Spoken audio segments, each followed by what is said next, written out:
Socrates. The whole story, narrated straight from Wikipedia, start to finish. Let's dive in.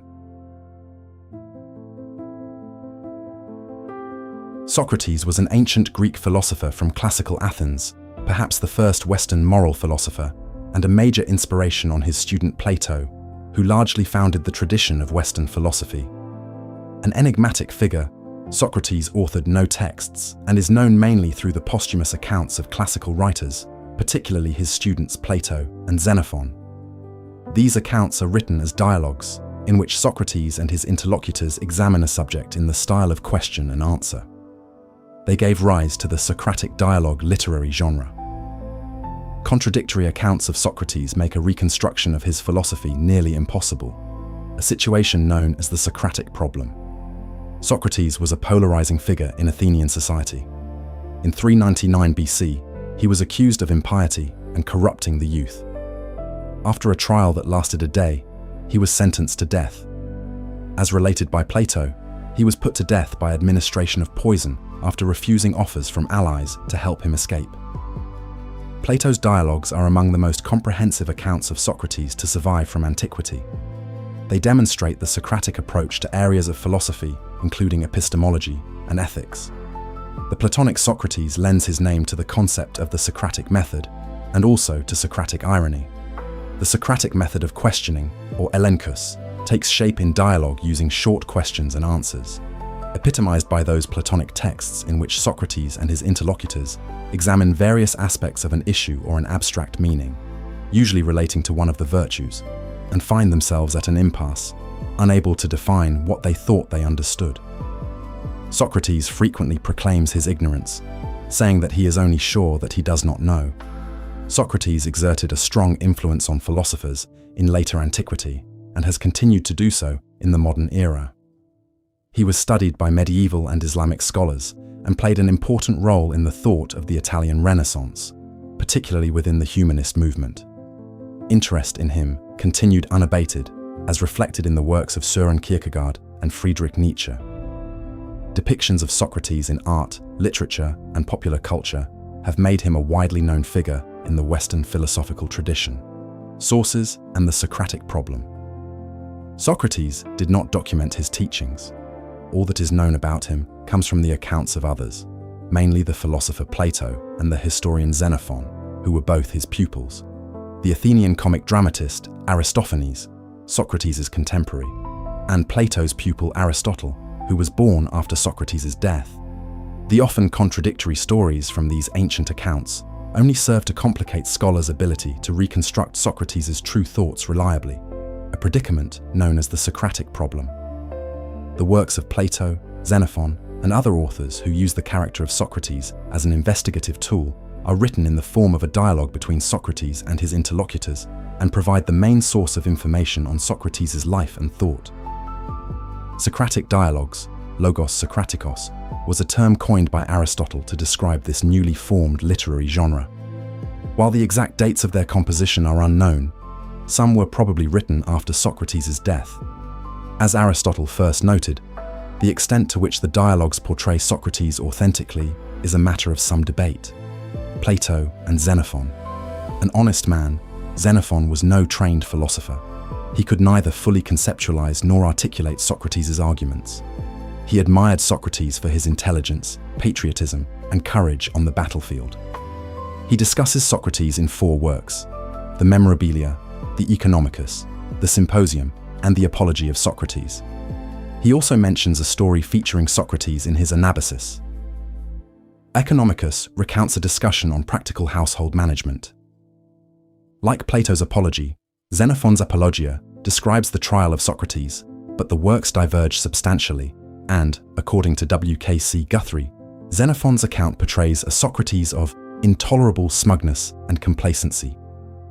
Symposium is a dialogue of Socrates with other prominent Athenians during an after-dinner discussion, but is quite different from Plato's Symposium. There is no overlap in the guest list. In Memorabilia, he defends Socrates from the accusations of corrupting the youth and being against the gods.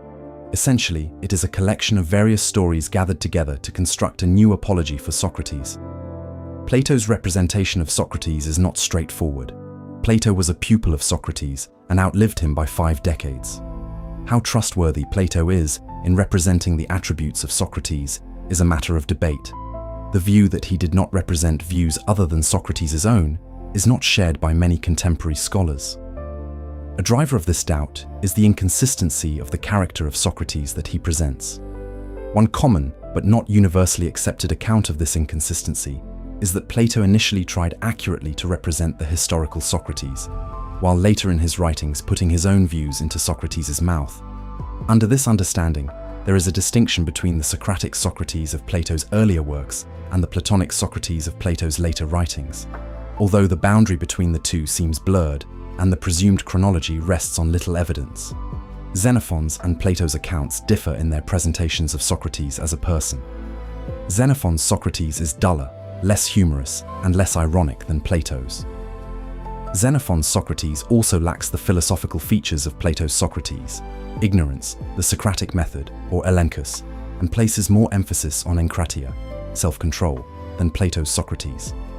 Generally, logoi Socraticoi cannot help us to reconstruct the historical Socrates, even in cases where their narratives overlap, as authors may have influenced each other's accounts. Aristophanes and other sources. Writers of Athenian comedy, including Aristophanes, also commented on Socrates. Aristophanes' most important comedy with respect to Socrates is The Clouds, in which Socrates is a central character. In this drama, Aristophanes presents a caricature of Socrates that leans towards sophism, ridiculing Socrates as an absurd atheist.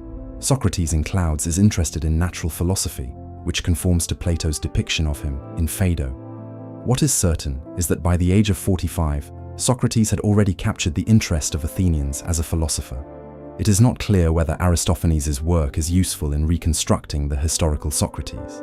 Other ancient authors who wrote about Socrates were Aeschines of Sphetus, Antisthenes, Aristippus, Bryson, Cebes, Crito, Euclid of Megara, Phaedo, and Aristotle, all of whom wrote after Socrates' death.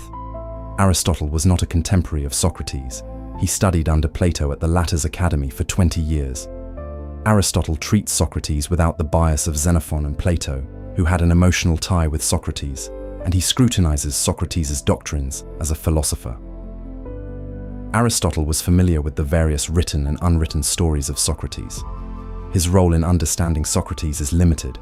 He does not write extensively on Socrates, and when he does, he is mainly preoccupied with the early dialogues of Plato.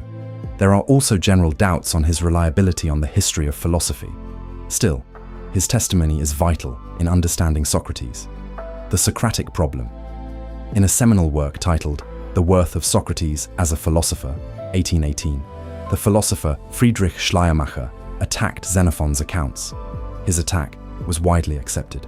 Schleiermacher criticized Xenophon for his naive representation of Socrates. Xenophon was a soldier, argued Schleiermacher, and was therefore not well placed to articulate Socratic ideas. Furthermore, Xenophon was biased in his depiction of his former friend and teacher. He believed Socrates was treated unfairly by Athens and sought to prove his point of view rather than to provide an impartial account. The result, said Schleiermacher, was that Xenophon portrayed Socrates as an uninspiring philosopher. By the early 20th century, Xenophon's account was largely rejected. The philosopher Carl Joel, basing his arguments on Aristotle's interpretation of Logos Socraticos, suggested that the Socratic dialogues are mostly fictional. According to Joel, the dialogue's authors were just mimicking some Socratic traits of dialogue. In the mid-20th century, philosophers such as Olaf Gigon and Eugène Dupreel, based on Joel's arguments, proposed that the study of Socrates should focus on the various versions of his character and beliefs, rather than aiming to reconstruct a historical Socrates. Later, ancient philosophy scholar Gregory Vlastos suggested that the early Socratic dialogues of Plato were more compatible with other evidence for a historical Socrates than his later writings, an argument that is based on inconsistencies in Plato's own evolving depiction of Socrates. Vlastos totally disregarded Xenophon's account, except when it agreed with Plato's. More recently, Charles H. Kahn has reinforced the skeptical stance on the unsolvable Socratic problem, suggesting that only Plato's apology has any historical significance. Biography. Socrates was born in 470 or 469 BC to Sophroniscus and Phaenarete, a stoneworker and a midwife respectively, in the Athenian deme of Alapes. Therefore, he was an Athenian citizen, having been born to relatively affluent Athenians. He lived close to his father's relatives and inherited, as was customary, part of his father's estate, securing a life reasonably free of financial concerns.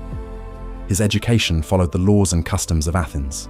He learned the basic skills of reading and writing and, like most wealthy Athenians, received extra lessons in various other fields such as gymnastics, poetry, and music. He was married twice, which came first is not clear. His marriage to Xanthippe took place when Socrates was in his 50s, and another marriage was with a daughter of Aristides, an Athenian statesman. He had 3 sons with Xanthippe. Socrates fulfilled his military service during the Peloponnesian War and distinguished himself in 3 campaigns, according to Plato. Another incident that reflects Socrates' respect for the law is the arrest of Leon the Salaminian. As Plato describes in his Apology, Socrates and 4 others were summoned to the Tholos and told by representatives of the 30 tyrants, which began ruling in 404 BC, to arrest Leon for execution. Again, Socrates was the sole abstainer, choosing to risk the tyrant's wrath and retribution rather than to participate in what he considered to be a crime. Socrates attracted great interest from the Athenian public, and especially the Athenian youth. He was notoriously ugly, having a flat turned-up nose, bulging eyes, and a large belly. His friends joked about his appearance. Socrates was indifferent to material pleasures, including his own appearance and personal comfort. He neglected personal hygiene, bathed rarely, walked barefoot, and owned only 1 ragged coat. He moderated his eating, drinking, and sex, although he did not practice full abstention. Although Socrates was attracted to youth, he resisted his passion for them because, as Plato describes, he was more interested in educating their souls and did not seek sex from his disciples. Politically, he did not take sides in the rivalry between the democrats and the oligarchs in Athens. He criticized both. The character of Socrates, as exhibited in Apology, Crito, Phaedo, and Symposium, concurs with other sources to an extent that gives confidence in Plato's depiction of Socrates in these works as being representative of the real Socrates. Socrates died in Athens in 399 BC after a trial for impiety, acebeia, and the corruption of the young. He spent his last day in prison among friends and followers who offered him a route to escape, which he refused. He died the next morning, in accordance with his sentence, after drinking poison hemlock. According to the Phaedo, his last words were, "Crito, we owe a rooster to Asclepius. Don't forget to pay the debt." Trial of Socrates. In 399 BC, Socrates was formally accused of corrupting the minds of the youth of Athens, and for acebeia, impiety, i.e. worshipping false gods and failing to worship the gods of Athens. At the trial, Socrates defended himself unsuccessfully. He was found guilty by a majority vote cast by a jury of hundreds of male Athenian citizens and, according to the custom, proposed his own penalty, that he should be given free food and housing by the state for the services he rendered to the city, or alternatively, that he be fined 1 mina of silver, according to him, all he had. The jurors declined his offer and ordered the death penalty. Of all the works written about Socrates' trial, only 3 survive: Plato's Apology, Xenophon's Apology, and Xenophon's Memorabilia.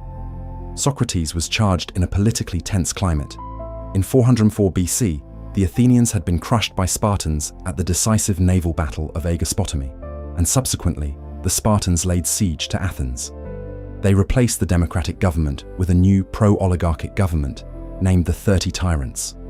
Because of their tyrannical measures, some Athenians organized to overthrow the tyrants, and indeed, they managed to do so briefly, until a Spartan request for aid from the 30 arrived, and a compromise was sought. When the Spartans left again, however, democrats seized the opportunity to kill the oligarchs and reclaim the government of Athens. The accusations against Socrates were initiated by a poet, Meletus, who asked for the death penalty in accordance with the charge of acebeia. Other accusers were Anytus and Lycon. After a month or 2, in late spring or early summer, the trial started and likely went on for most of 1 day. There were 2 main sources for the religion-based accusations. First, Socrates had rejected the anthropomorphism of traditional Greek religion by denying that the gods did bad things like humans do. Second, he seemed to believe in a daimonion, an inner voice with, as his accusers suggested, divine origin. Plato's apology starts with Socrates answering the various rumors against him that have given rise to the indictment. First, Socrates defends himself against the rumor that he is an atheist naturalist philosopher, as portrayed in Aristophanes' The Clouds, or a sophist. Against the allegations of corrupting the youth, Socrates answers that he has never corrupted anyone intentionally, since corrupting someone would carry the risk of being corrupted back in return, and that would be illogical, since corruption is undesirable. On the second charge, Socrates asks for clarification. Meletus responds by repeating the accusation that Socrates is an atheist. Socrates notes the contradiction between atheism and worshipping false gods. He then claims that he is God's gift to the Athenians, since his activities ultimately benefit Athens. Thus, in condemning him to death, Athens itself will be the greatest loser. After that, he says that even though no human can reach wisdom, seeking it is the best thing someone can do, implying money and prestige are not as precious as commonly thought. Socrates was given the chance to offer alternative punishments for himself after being found guilty. He could have requested permission to flee Athens and live in exile, but he did not do so. According to Xenophon, Socrates made no proposals, while according to Plato, he suggested free meals should be provided for him daily in recognition of his worth to Athens, or, more in earnest, that a fine should be imposed on him. The jurors favored the death penalty by making him drink a cup of hemlock, a poisonous liquid. In return, Socrates warned jurors and Athenians that criticism of them by his many disciples was inescapable unless they became good men. After a delay caused by Athenian religious ceremonies, Socrates spent his last day in prison. His friends visited him and offered him an opportunity to escape, which he declined. The question of what motivated Athenians to convict Socrates remains controversial among scholars. There are two theories. The first is that Socrates was convicted on religious grounds. The second, that he was accused and convicted for political reasons. Another, more recent, interpretation synthesizes the religious and political theories, arguing that religion and state were not separate in ancient Athens. The argument for religious persecution is supported by the fact that Plato's and Xenophon's accounts of the trial mostly focus on the charges of impiety. In those accounts, Socrates is portrayed as making no effort to dispute the fact that he did not believe in the Athenian gods. Against this argument stands the fact that many skeptics and atheist philosophers during this time were not prosecuted. According to the argument for political persecution, Socrates was targeted because he was perceived as a threat to democracy. It was true that Socrates did not stand for democracy during the reign of the 30 tyrants, and that most of his pupils were against the Democrats. The case for it being a political persecution is usually challenged by the existence of an amnesty that was granted to Athenian citizens in 403 BC to prevent escalation to civil war after the fall of the 30. However, as the text from Socrates' trial and other texts reveal, the accusers could have fueled their rhetoric using events prior to 403 BC. Philosophy, Socratic method. A fundamental characteristic of Plato's Socrates is the Socratic method, or the method of refutation, elenchus. It is most prominent in the early works of Plato, such as Apology, Crito, Gorgias, Republic Refer, and others. The typical elenchus proceeds as follows. Socrates initiates a discussion about a topic with a supposed expert on the subject, usually in the company of some young men and boys, and by dialogue proves the expert's beliefs and arguments to be contradictory. Socrates initiates the dialogue by asking his interlocutor for a definition of the subject. As he asks more questions, the interlocutor's answers eventually contradict the first definition. The conclusion is that the expert did not really know the definition in the first place. The interlocutor may come up with a different definition. That new definition, in turn, comes under the scrutiny of Socratic questioning. With each round of question and answer, Socrates and his interlocutor hope to approach the truth. More often, they continue to reveal their ignorance. Since the interlocutor's definitions most commonly represent the mainstream opinion on a matter, the discussion places doubt on the common opinion. Socrates also tests his own opinions through the Socratic method. Thus, Socrates does not teach a fixed philosophical doctrine. Rather, he acknowledges his own ignorance while searching for truth with his pupils and interlocutors. Scholars have questioned the validity and the exact nature of the Socratic method, or indeed if there even was a Socratic method. In 1982, the scholar of ancient philosophy Gregory Vlastos claimed that the Socratic method could not be used to establish the truth or falsehood of a proposition. Rather, Vlastos argued, it was a way to show that an interlocutor's beliefs were inconsistent. There have been two main lines of thought regarding this view, depending on whether it is accepted that Socrates is seeking to prove a claim wrong. According to the first line of thought, known as the constructivist approach, Socrates indeed seeks to refute a claim by this method, and the method helps in reaching affirmative statements. The non-constructivist approach holds that Socrates merely wants to establish the inconsistency between the premises and the conclusion of the initial argument. Socratic priority of definition. Socrates starts his discussions by prioritizing the search for definitions. In most cases, Socrates initiates his discourse with an expert on a subject by seeking a definition, by asking, for example, what virtue, goodness, justice, or courage is. To establish a definition, Socrates first gathers clear examples of a virtue and then seeks to establish what they had in common. According to Guthrie, Socrates lived in an era when sophists had challenged the meaning of various virtues, questioning their substance. Socrates' quest for a definition was an attempt to clear the atmosphere from their radical skepticism.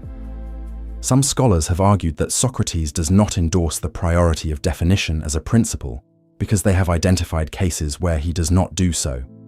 Some have argued that this priority of definition comes from Plato rather than Socrates. Philosopher Peter Geach, accepting that Socrates endorses the priority of definition, finds the technique fallacious. See, according to Geach, one may know a proposition even if one cannot define the terms in which the proposition is stated. Socratic ignorance.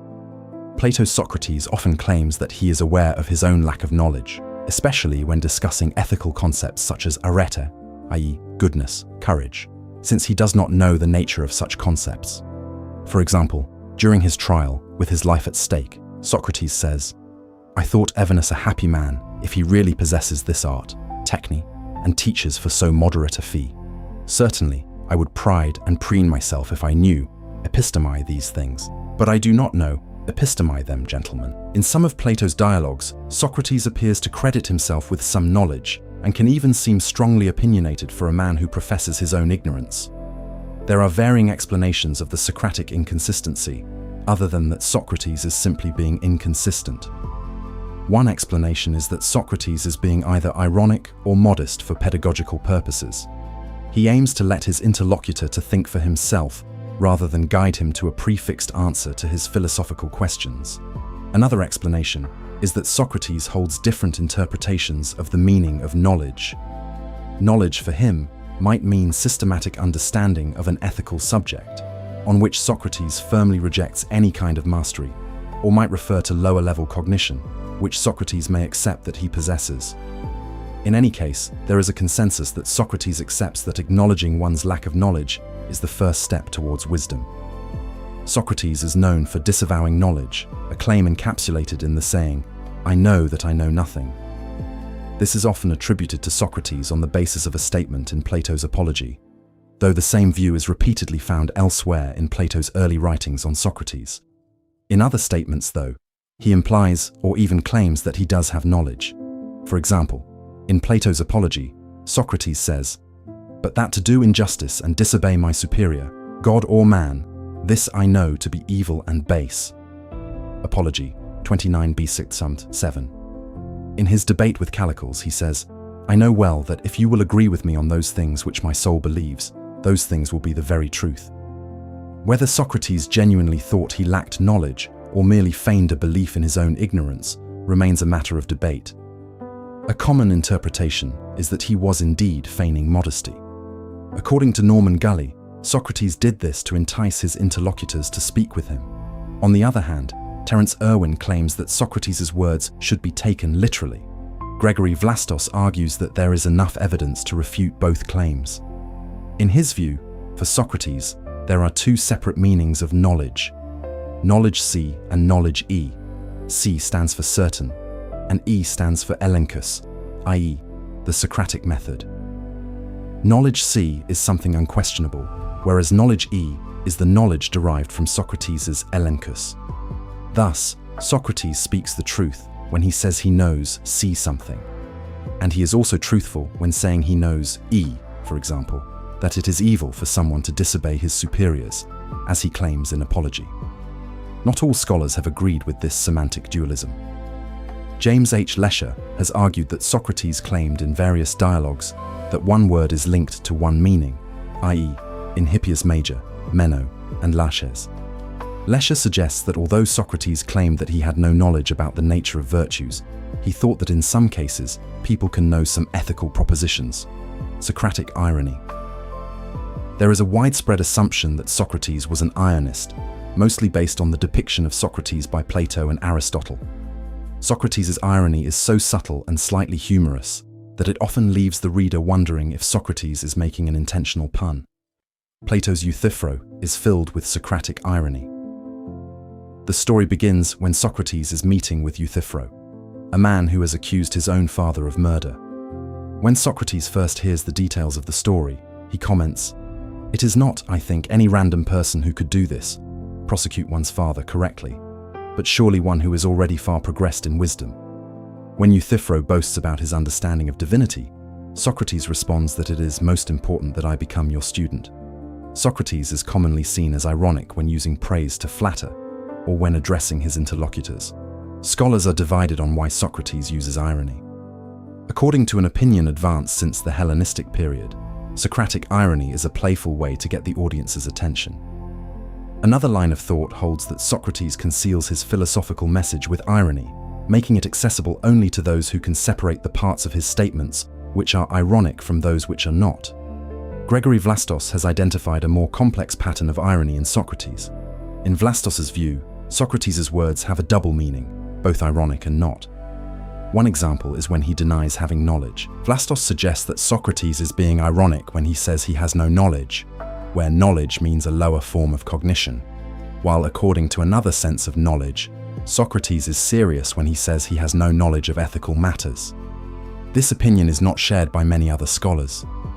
Socratic eudaimonism and intellectualism.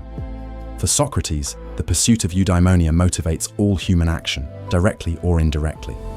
Virtue and knowledge are linked in Socrates' view to eudaimonia, but how closely he considered them to be connected is still debated. Some argue that Socrates thought that virtue and eudaimonia are identical.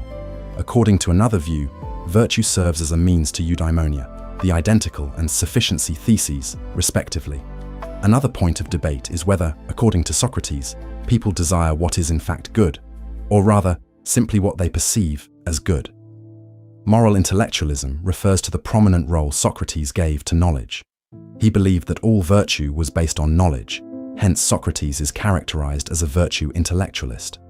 He also believed that humans were guided by the cognitive power to comprehend what they desire, while diminishing the role of impulses, a view termed motivational intellectualism.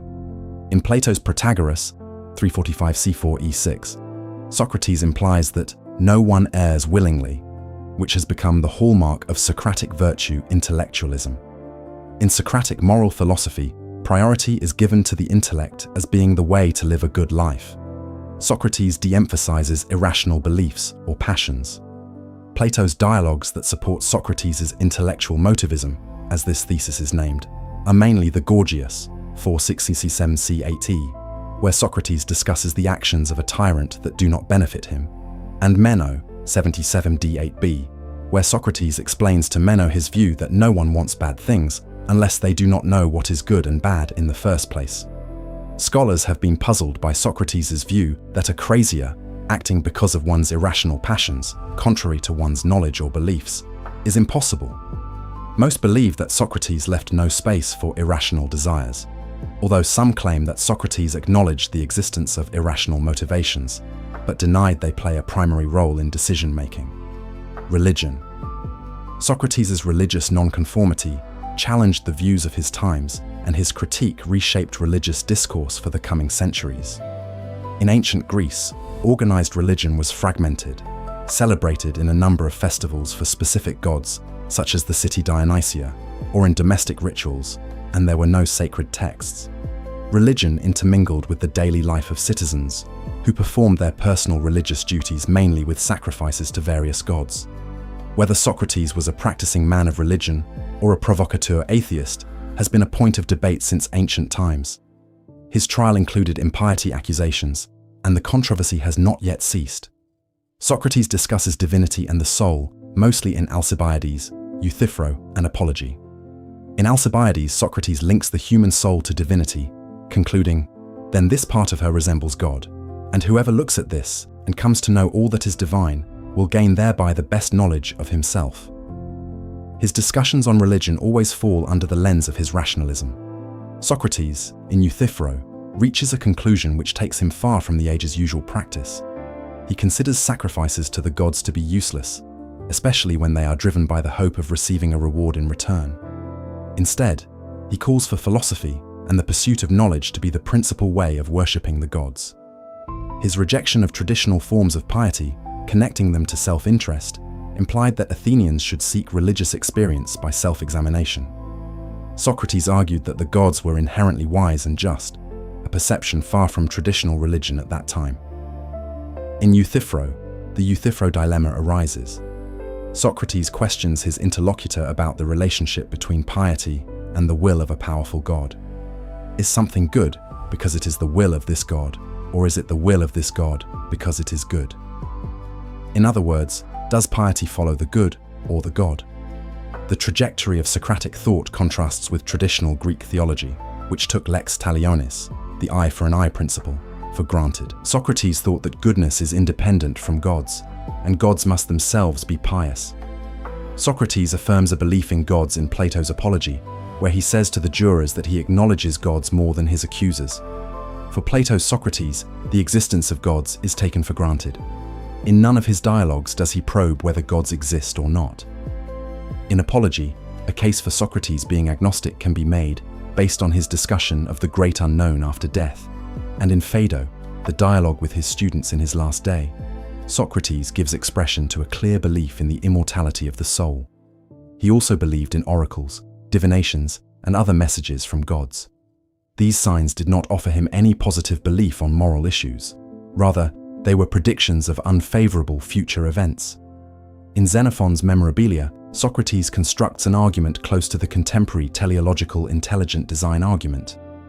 He claims that since there are many features in the universe that exhibit signs of forethought, e.g. eyelids, a divine creator must have created the universe. He then deduces that the creator should be omniscient and omnipotent, and also that it created the universe for the advance of humankind, since humans naturally have many abilities that other animals do not. At times, Socrates speaks of a single deity, while at other times he refers to plural gods. This has been interpreted to mean that he either believed that a supreme deity commanded other gods, or that various gods were parts or manifestations of this single deity. The relationship of Socrates' religious beliefs with his strict adherence to rationalism has been subject to debate.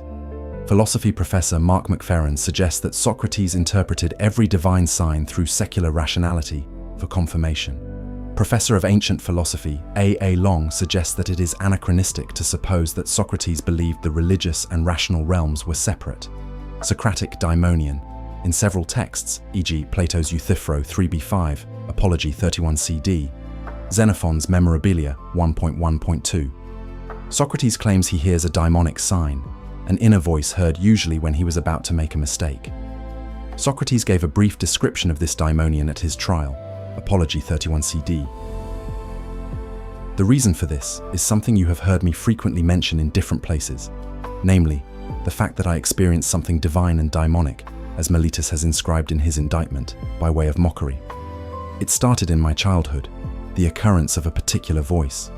Whenever it occurs, it always deters me from the course of action I was intending to engage in, but it never gives me positive advice. It is this that has opposed my practicing politics, and I think its doing so has been absolutely fine. Modern scholarship has variously interpreted this Socratic daimonion as a rational source of knowledge, an impulse, a dream, or even a paranormal experience felt by an ascetic Socrates. Virtue and knowledge. Socrates' theory of virtue states that all virtues are essentially one, since they are a form of knowledge.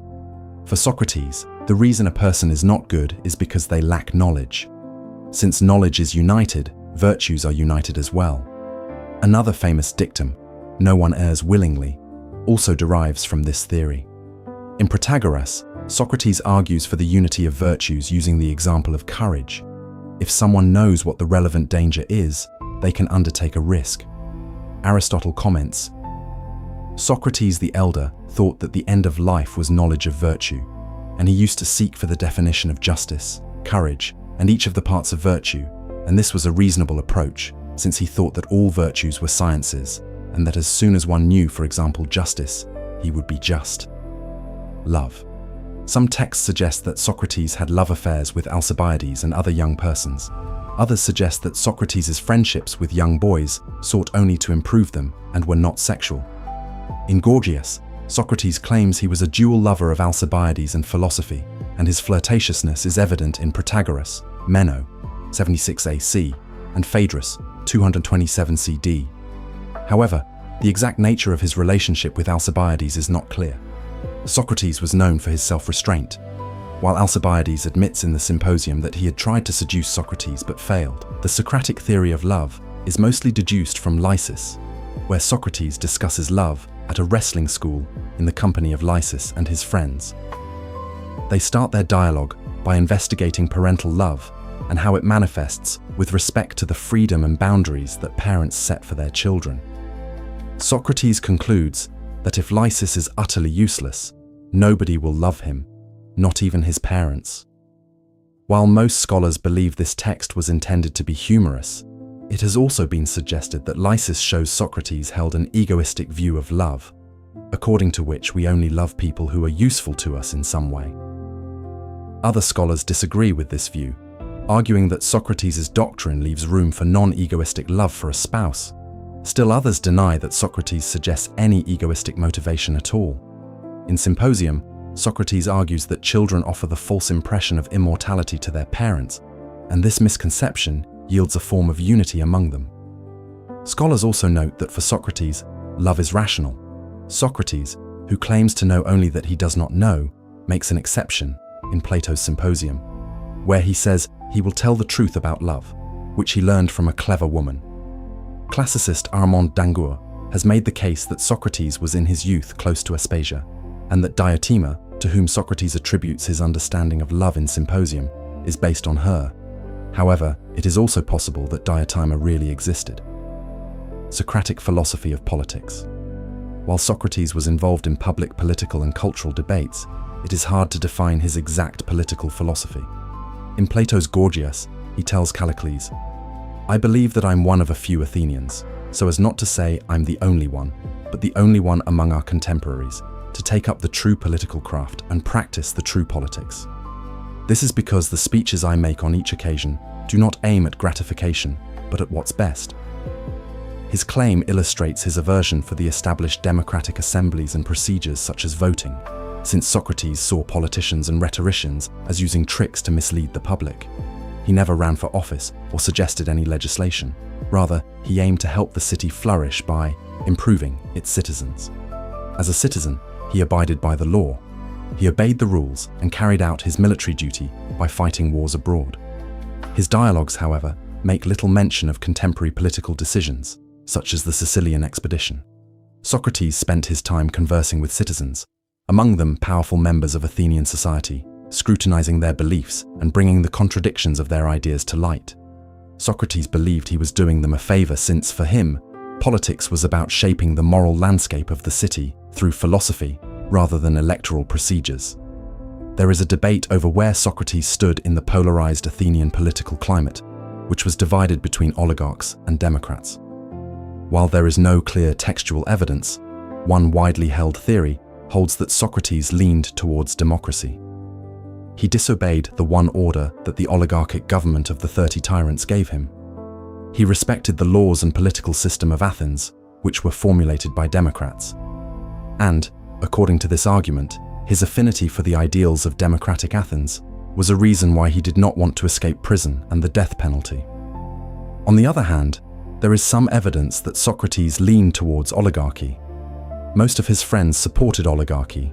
He was contemptuous of the opinion of the many and was critical of the democratic process, and Protagoras shows some anti-democratic elements. A less mainstream argument suggests that Socrates favored democratic republicanism, a theory that prioritizes active participation in public life and concern for the city. Yet another suggestion is that Socrates endorsed views in line with liberalism, a political ideology formed in the Age of Enlightenment. This argument is mostly based on Crito and Apology, where Socrates talks about the mutually beneficial relationship between the city and its citizens. According to Socrates, citizens are morally autonomous and free to leave the city if they wish, but by staying within the city, they also accept the laws and the city's authority over them. On the other hand, Socrates has been seen as the first proponent of civil disobedience. Socrates' strong objection to injustice, along with his refusal to serve the 30 tyrants' order to arrest Leon, are suggestive of this line. As he says in Critias, one ought never act unjustly, even to repay a wrong that has been done to oneself. And the broader picture, Socrates' advice, would be for citizens to follow the orders of the state, unless, after much reflection, they deem them to be unjust. Legacy. Classical antiquity. Socrates' impact was immense in philosophy after his death. With the exception of the Epicureans and the Pyrrhonists, almost all philosophical currents after Socrates traced their roots to him. Plato's Academy, Aristotle's Lyceum, the Cynics, and the Stoics.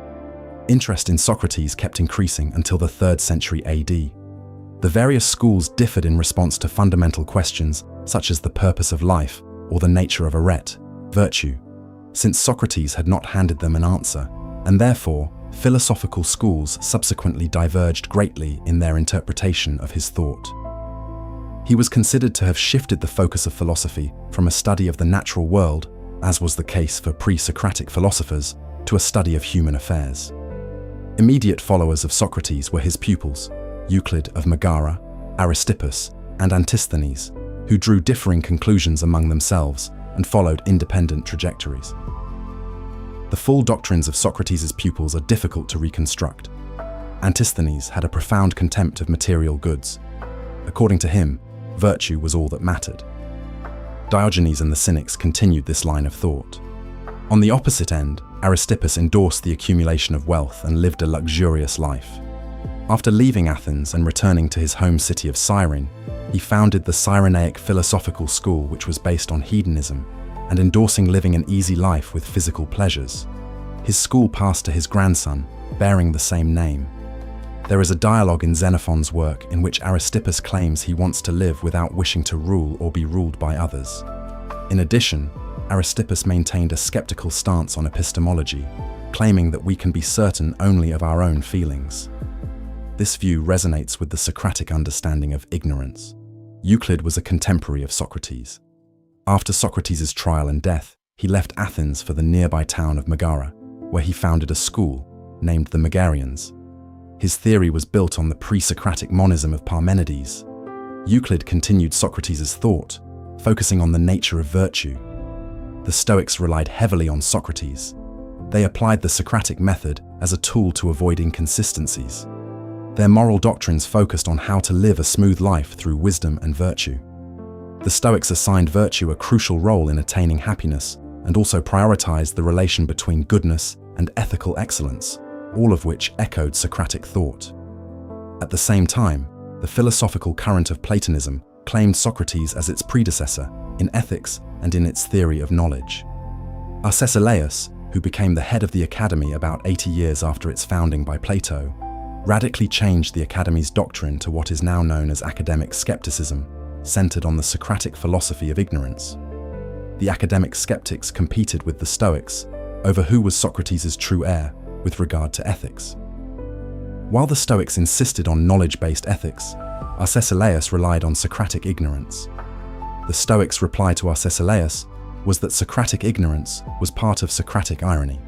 They themselves disapproved the use of irony, an argument that ultimately became the dominant narrative of Socrates in later antiquity. While Aristotle considered Socrates an important philosopher, Socrates was not a central figure in Aristotelian thought. One of Aristotle's pupils, Aristophanes, even authored a book detailing Socrates' scandals. The Epicureans were antagonistic to Socrates. They attacked him for superstition, criticizing his belief in his daimonion and his regard for the oracle at Delphi. They also criticized Socrates for his character and various faults, and focusing mostly on his irony, which was deemed inappropriate for a philosopher and unseemly for a teacher. The Pyrrhonists were also antagonistic to Socrates, accusing him of being a prater about ethics who engaged in mock humility and who sneered at and mocked people. Medieval world. Socratic thought found its way to the Islamic Middle East, alongside that of Aristotle and the Stoics. Plato's works on Socrates, as well as other ancient Greek literature, were translated into Arabic by early Muslim scholars such as Al-Kindi, Jabir ibn Hayyan, and the Mu'tazila. For Muslim scholars, Socrates was hailed and admired for combining his ethics with his lifestyle, perhaps because of the resemblance in this regard with Muhammad's personality. Socratic doctrines were altered to match Islamic faith.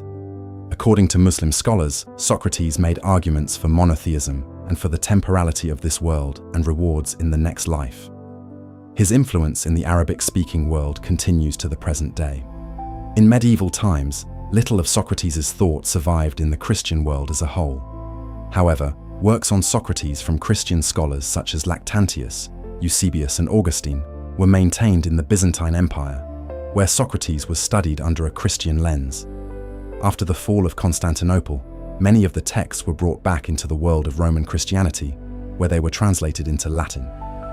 Overall, ancient Socratic philosophy, like the rest of classical literature before the Renaissance, was addressed with skepticism in the Christian world at first. During the early Italian Renaissance, two different narratives of Socrates developed. On the one hand, the humanist movement revived interest in classical authors. Leonardo Bruni translated many of Plato's Socratic dialogues, while his pupil Giannozzo Manetti authored a well-circulated book, A Life of Socrates. They both presented a civic version of Socrates, according to which Socrates was a humanist and a supporter of republicanism. Bruni and Manetti were interested in defending secularism as a non-sinful way of life. Presenting a view of Socrates that was aligned with Christian morality assisted their cause. In doing so, they had to censor parts of his dialogues, especially those which appeared to promote homosexuality or any possibility of pederasty with Alcibiades, or which suggested that the Socratic daimon was a god. On the other hand, a different picture of Socrates was presented by Italian Neoplatonists, led by the philosopher and priest Marsilio Ficino. Ficino was impressed by Socrates' unhierarchical and informal way teaching, which he tried to replicate. Ficino portrayed a holy picture of Socrates, finding parallels with the life of Jesus Christ. For Ficino and his followers, Socratic ignorance signified his acknowledgement that all wisdom is God-given through the Socratic daimon.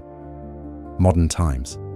In early modern France, Socrates' image was dominated by features of his private life rather than his philosophical thought in various novels and satirical plays.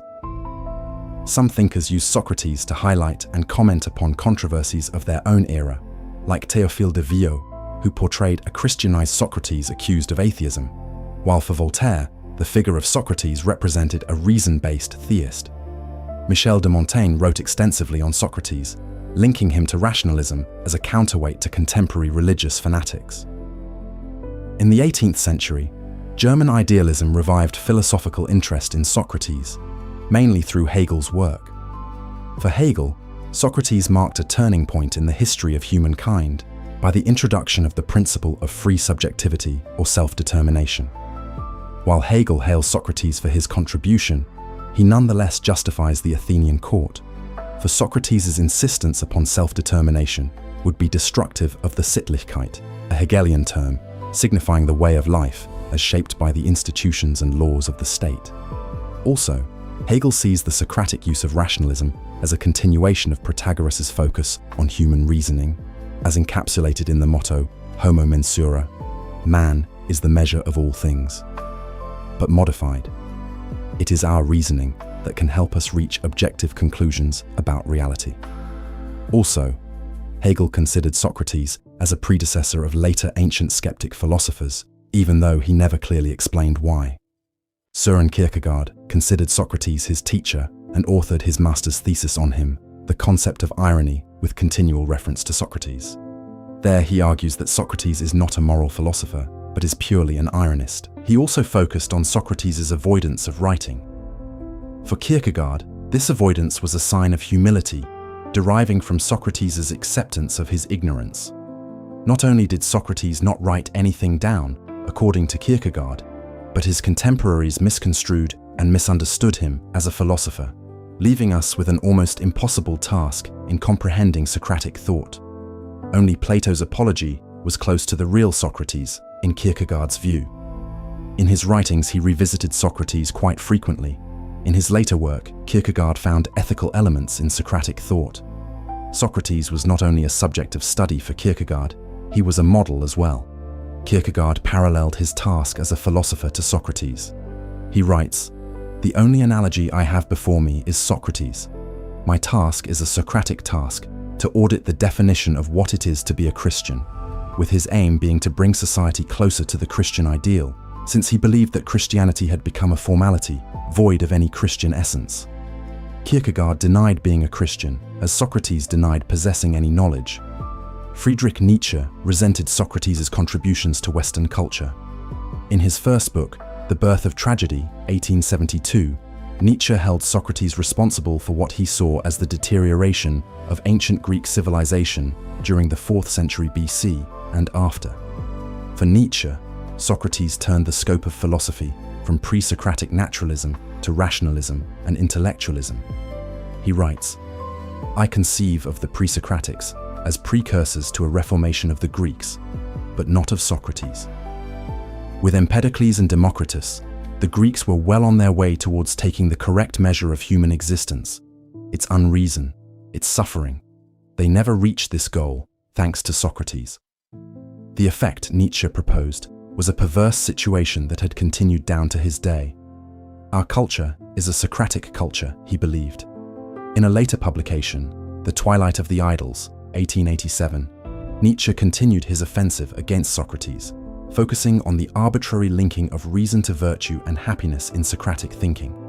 He writes, "I try to understand from what partial and idiosyncratic states the Socratic problem is to be derived. His equation of reason, virtue, happiness. It was with this absurdity of a doctrine of identity that he fascinated. Ancient philosophy never again freed itself from this fascination. From the late 19th century until the early 20th, the most common explanation of Nietzsche's hostility towards Socrates was his anti-rationalism. He considered Socrates the father of European rationalism.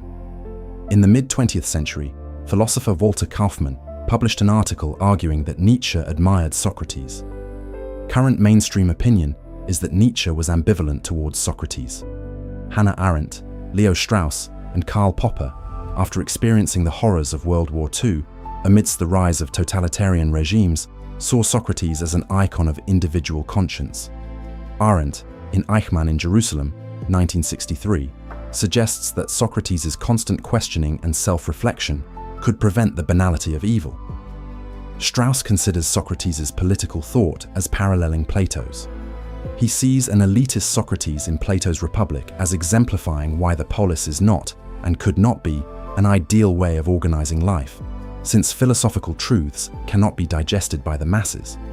Popper takes the opposite view. He argues that Socrates opposes Plato's totalitarian ideas. For Popper, Socratic individualism, along with Athenian democracy, imply Popper's concept of the open society, as described in his The Open Society and Its Enemies, 1945. That's the complete article. If you made it this far, you'll love the rest of the channel. Subscribe for a new Wikipedia deep dive every single day. The next video is on screen now, and if there's a topic you want narrated, drop it in the comments. Thanks for watching.